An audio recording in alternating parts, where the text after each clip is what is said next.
নিৰ্বাচনক লৈ আহি গ'ল ব্ৰেকিং নিউজ। পঞ্চায়ত নিৰ্বাচনক লৈ বৃহৎ ঘোষণা, 10টা চৰ্ত বান্ধি দিয়া হ'ল প্ৰাৰ্থী আৰু ৰাজনৈতিক দলক। 2025 চনৰ পঞ্চায়ত নিৰ্বাচনৰ আচৰণ বিধি ঘোষণা। নিৰ্বাচনক লৈ জল্পনা কল্পনা চলি থকাৰ মাজতে নিৰ্বাচন আয়োগে বান্ধি দিলে 10টা চৰ্ত। পঞ্চায়ত নিৰ্বাচনক লৈ আহি গ'ল ডাঙৰ খবৰ। প্ৰাৰ্থী আৰু ৰাজনৈতিক দলৰ বাবে বান্ধি দিয়া হ'ল 10টা নিয়ম। কোনো প্ৰাৰ্থী আৰু ৰাজনৈতিক দলে 10টা নিয়মৰ এটা নিয়মো ভংগ কৰিব নোৱাৰিব। ৰাজনৈতিক দল আৰু প্ৰাৰ্থীয়ে কি কৰিব পাৰিব আৰু কি কৰিব নোৱাৰিব বান্ধি দিলে নিয়ম নিৰ্বাচন আয়োগে। নিৰ্বাচন আয়োগে মুখ্য সচিবলৈ দিলে এখন পত্ৰ। কোনো প্ৰাৰ্থী আৰু কোনো দলে ধৰ্মীয় অনুভূতিত আঘাত কৰা মন্তব্য কৰিব নোৱাৰিব।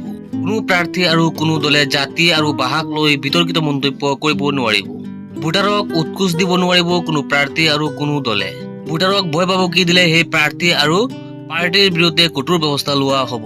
কোনো দল আৰু কোনো প্ৰাৰ্থীয়ে মতানৈক্য সৃষ্টি কৰিব নোৱাৰিব। কোনো প্ৰাৰ্থীয়ে ধৰ্ম আৰু ভাষাক লৈ সাম্প্ৰদায়িক মন্তব্য সৃষ্টি কৰিব নোৱাৰিব। প্ৰাৰ্থীয়ে ধৰ্ম আৰু ভাষাক লৈ সাম্প্ৰদায়িক ঘৃণা সৃষ্টি কৰিব নোৱাৰিব।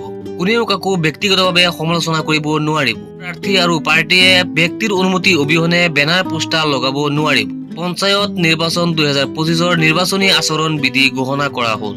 আচৰণ বিধি জাৰি কৰিলে ৰাজ্যিক নিৰ্বাচন আয়োগে, কিন্তু এয়া কাৰ্যকৰী হ'ব নিৰ্বাচনৰ অধিসূচনা জাৰি হোৱাৰ পাছৰ পৰাহে। প্ৰাৰ্থী আৰু ৰাজনৈতিক দলৰ বাবে বান্ধি দিয়া হ'ল 10টা নিয়ম। কোনো প্ৰাৰ্থী আৰু ৰাজনৈতিক দলে 10টা নিয়মৰ এটা নিয়মো ভংগ কৰিব নোৱাৰিব। কোনো প্ৰাৰ্থী আৰু কোনো দলে ধৰ্মীয় অনুভূতিত আঘাত কৰা মন্তব্য কৰিব নোৱাৰিব।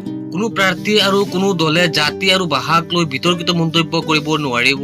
নিৰ্বাচন আয়োগে মুখ্য সচিবলৈ দিলে এখন পত্ৰ। সেই পত্ৰখনত প্ৰাৰ্থী আৰু দলৰ বাবে বান্ধি দিলে বহুকেইটা নিয়ম। প্ৰথমবাৰৰ বাবে ৰাজ্যত পঞ্চায়ত আৰু গ্ৰামোন্নয়ন বিভাগে অনুষ্ঠিত কৰিব নিৰ্বাচন।